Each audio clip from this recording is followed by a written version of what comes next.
friends. I hope it's been a wonderful week for you. It's been kind of a busy one here, but we've been able to spend lots of time outside and lots of time inside doing fun activities.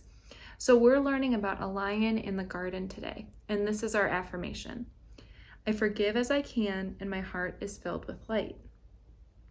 So St. Augustine has a quote, and it says, "Anger is a weed and hate is the tree."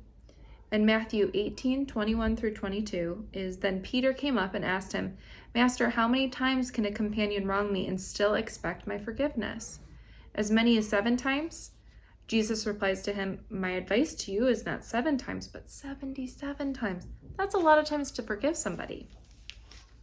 So here we go. St. Jeremy and the Lion. Long ago, a wise and kindly monk named Jeremy lived out in the harsh desert with his brother monks. They studied and translated the Bible and served God with great love. Because he served God with extraordinary devotion, they later called him Saint Jeremy. And artists liked to paint pictures of him studying his books with a huge lion sleeping by his feet. Do you wonder why a lion would be in the picture? I'll tell you. The desert was home to many wild creatures, so the monks were careful about going far from the monastery. But one day, they came running to St. Jeremy, yelling about a lion coming into the garden. Jeremy realized the lion was not threatening the monks, but seemed to be in pain, so he approached the lion with love and offered to help. The lion held up one paw, where a huge thorn was stuck in the soft pad and had caused an ugly infected wound. Jeremy sent the monks running for bandages. Then he took care of the lion's paw and offered it food and a place to rest. When the wound was healed, the lion did not return to the desert, but stayed with Jeremy and liked to sleep under his desk. The monks pointed out to Jeremy that the lion ate a great deal of food and should find a way to be useful. So it was agreed that the lion could go with their donkey out to the pasture each day. The lion would protect the donkey from wild beasts and bring it in when it was time for the donkey to haul the firewood into the monastery. The donkey and lion became friends and served the monks with care. But one day, the lion slept so soundly in the shade in the pasture he did not hear a caravan of merchants approach. The merchants saw one donkey and they took it to use as their own. When the lion awoke to find the donkey gone, he searched for the desert for hours before returning to the monastery, sad and ashamed.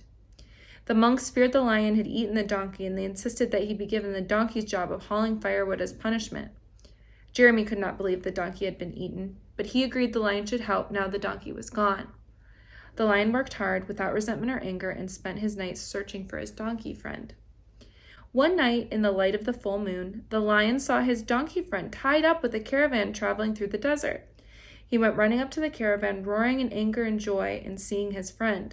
The merchants and camels went running fearfully into the night, and the lion led the donkey back to the monastery. Jeremy and the monks were delighted to see the donkey, and the monks were a bit ashamed to find that they had been wrong about the lion eating the donkey. When the caravan stopped at the monastery, Jeremy treated them as honored guests, not thieves. When the merchants discovered both the lion and the donkey were friends of St. Jeremy, they apologized for stealing and offered large amounts of valuable oil to the monks. When Jeremy refused their offer, they insisted they would bring oil each time they journeyed on this route through the desert. They marveled at the tale of Jeremy and the lion, and they told it to all who would listen as they traveled to the land selling their goods. So I have 3 questions today. If the monks had been angry with the merchants for stealing the donkey, do you think that would have made them happy? Why or why not? Now, which character in the story had the opportunity to forgive someone else? Was it Jeremy? Was it the lion? Maybe the donkey? Did you ever forgive a friend or a brother or a sister or an adult for doing something unkind to you? Why don't you talk about your story with your family? How did you feel after you forgave? Was it difficult? Was it easy? I know sometimes when I've had to forgive other people, it can be really hard if they don't always ask for forgiveness, and sometimes that happens.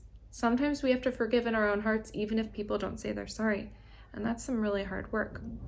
Okay, so let's go ahead and think about those things and pray. Dear God, please teach us how to forgive others when they ask for forgiveness, and even sometimes when they don't. Please fill us with your love. Amen.